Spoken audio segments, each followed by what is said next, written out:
Now remember, Carroll Quigley was the historian and a member of the Council on Foreign Relations.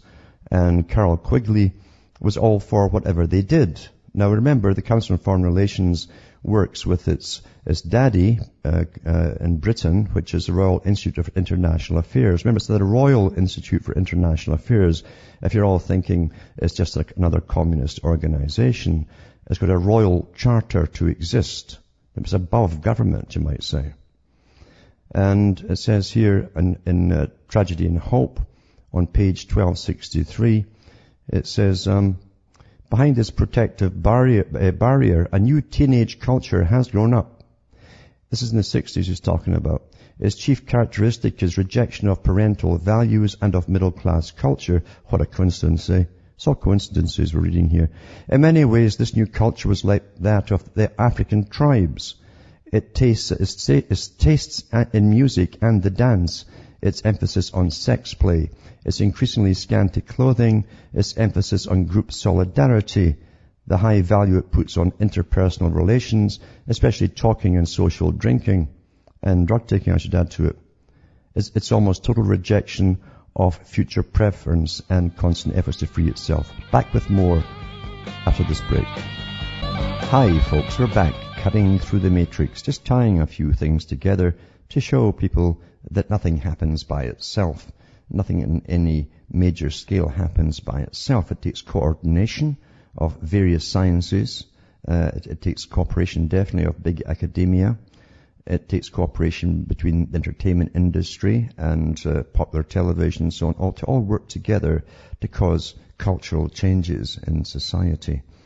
And we're influenced more by fiction than we are by anything else, believe it or not. Fiction really, it's like monkey see, monkey do. Plato said the same thing about drama on the stage in ancient Greece.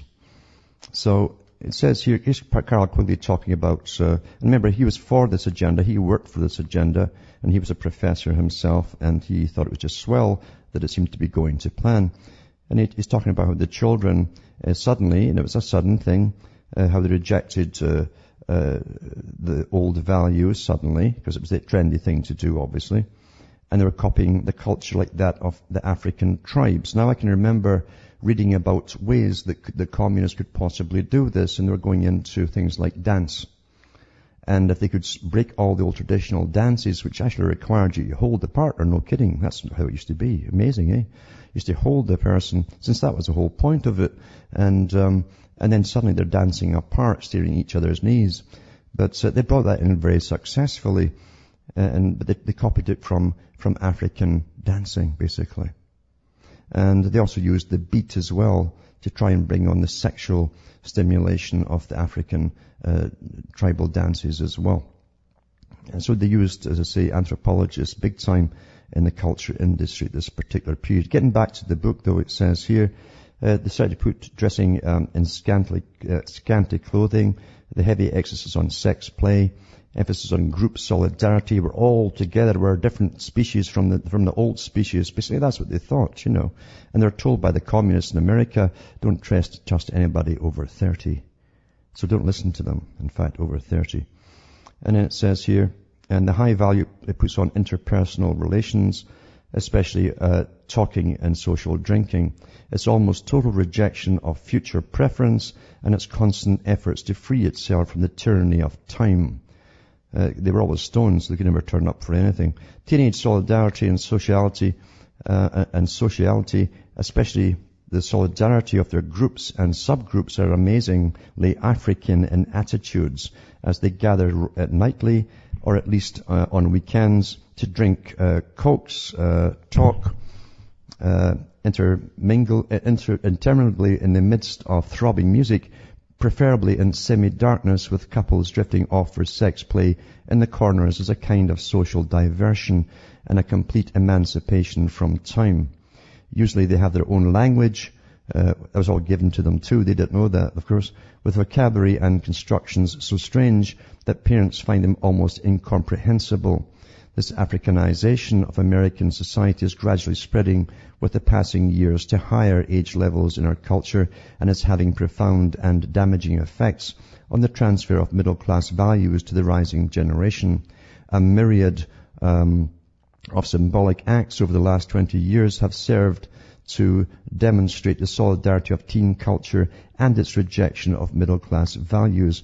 Many of these involve dress and dating customs, both major issues in the adolescent-parental Cold War. Interesting term, eh? Adolescent-parental Cold War. The jive language of the period also had a South Chicago origin and has been traced back to a large extent to a saloon run by a certain local oracle called Hip early in the 20th century. Fortunately, going steady was only a brief, if drastic, challenge to potential attitudes and was soon replaced by tribal gregariousness and tolerant sexual broad-mindedness, which might be called clique-going. Since it involved social solidarity, sometimes sexual promiscuity within a small group, usually of 10 or less, this became to their adults the teenage gang, which still strives or thrives, but never in a very formal way in middle-class circles as it does in lower-class ones. Two casualties of this process are sexual jealousy and sexual privacy, both of which have largely disappeared amongst many upper-middle-class young people. Now, that's what the communists said too. They do away with jealousy and so on, and you would have no steady partner. Back with more after this.